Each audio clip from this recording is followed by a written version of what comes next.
ijtimoiy tarmoqda millatimizni uyg'onish uchun harakat qilayotgan insonlardan futbol jamoasi tuzsak, nima deysiz? Yaxshi bo'ladi. Demak, darvozaga kimni qo'ygan bo'lardik? BMB Zafaronni qo'yamiz. 4 ta himoyaga Temur osmondagi bolalar. Buni o'sha himoyadagi qo'yishimiz mumkin. Hamadan Eshonqulov qo'yishi mumkin. Hasan aka, Husan aka.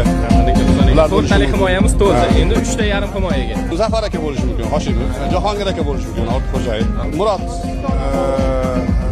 do'stimiz Building. Endi 3 ta hujumga. Hujumda kim bo'lishi mumkin? O'zingiz albatta.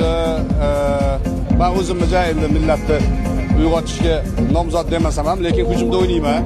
Hujumda chap tomon hujumda o'ynayman. Chunki o'ng oyoq bilan varataga tepish sal qulay men uchun. Demak, o'zingizni chap tarafga qo'yamiz. O'ng tarafga Said Komil degan do'stimiz bor. Kitobxon podkasti bo'yicha asosan do'stimiz. Mana g'oyat markaziy hujumga. Markaziy hujum o'tga muhim. Kimni qo'ysak bo'ladi? Balki Kusherbayev qo'yarmiz. Zo'r, ajoyib variant bo'ldi va jamoa bosh murabbiy kim bo'lardi? Menimcha Muftiy janoblari bo'ladi. Juda ham ajoyib. Katta rahmat.